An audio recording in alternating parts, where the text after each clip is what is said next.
यहाँ से पास होकर रेजिस्टेंस वायर में जाएगी, रेजिस्टेंस वायर में से बाई मेटल स्ट्रिप में जाएगी, बाई मेटल स्ट्रिप से होकर ये कंप्रेसर के कॉमन टर्मिनल में भी। नॉर्मल हालत में इसे करंट का फ्लो जारी रहता है, लेकिन जब किसी वजह से मोटर अपने एम्पेयर को बढ़ाती है, वो मैंने लिखा दिया, उसको डिस्कस करना जरूरी है, जब बढ़ाती है तो ऐसी सूरत में ये एलिमेंट ज्यादा ओवर करंट की वजह से ये एलिमेंट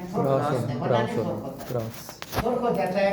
इसकी हीट की वजह से ये धाती पतली टेढ़ी होकर सर्किट को मुकम्मल कर देती, जिसकी वजह से आगे करंट का पास होना मुमकिन नहीं रहता, यूनिट आपका बंद हो जाते, समझ को ट्रिप है। इस तरह ये सेफ्टी कर रहा होता है। अब इसको चेक करने का क्या तरीका है, इसके इलेक्ट्रिकल पॉइंट हम चेक करते हैं, एक तार इधर लगाते हैं, एक तार इधर लगाते हैं, इसको कंटिन्यूटी देनी चाहिए। सर ये गर्म होने के बाद रेजिस्टेंस तो पहले इसके अंदर से रेजिस्टेंस वायर ये लगी, वायर एलिमेंट लगा हुआ है, एलिमेंट लगा हुआ है, ये जब इसमें से ओवर करंट गुजरता है तो ये गर्म हो जाता है, ये जैसे हीटर गर्म होता है, ये गर्म हो जाएगा, इसकी गर्मी की वजह से हीट मिलने पर ये पतली टेढ़ी होती है।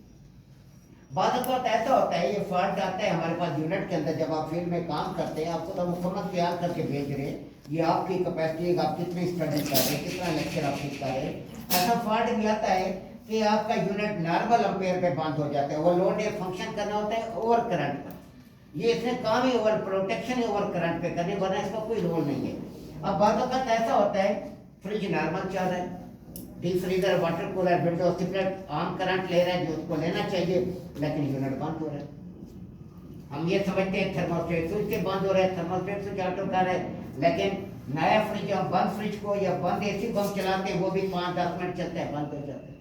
फ्रिज चलाते हैं 5-10 मिनट चलते हैं, बंद हो जाता है, करंट नॉर्मल है। फिर एक ही फॉल्ट है आपका, ओवरलोड की धाती पतली कमजोर होती है, एलिमेंट में से जब करंट गुजरता है तो हल्का हल्का गर्म होता है, इसकी हल्की हल्की हीट की वजह से भाई मेटल स्ट्रिप हो। फिर वहां पर आपसे सवाल किया जाता है, अगला सवाल किया जाता है कि बाई मेट्रिक, चलो जी ओवरलोड आप कहते हैं, जो ओवरलोड फॉल्टी है, वो कहते हैं मैंने ओवरलोड नया लगा दिया, फिर मतलब क्या हो गया? फिर ऐसी सूरत में वो कहते हैं ओवरलोड जब मैंने नया लगाया है तो उसे आप बताएंगे सर ओवरलोड तो आपने तब्दील किया है, मगर आपने अंडर साइज लगा दिया, वो उसके साइज के हिसाब से नहीं है, जिसकी वजह से ये इशू है। ये फील्ड के अंदर आपको फॉल्ट ये पड़ेगी, आपको इस हिसाब से आपके लिए प्रॉब्लम ही मैंने खत्म कर दी है सारी। जब आप फील्ड में काम करने जाएंगे ओवरलोड की पूरी डिटेल आ गई है। अब रिले, थर्मोस्टेट, कुछ हर एक चीज़ की वजह अपने फॉल्ट पकड़ना 5 मिनट का काम होगा, अगर आप समझदार हुए तो। इसको आपने पिक किया, डेली अपने स्टडी की, क्लियर होता जाएगा आपका हर टॉपिक।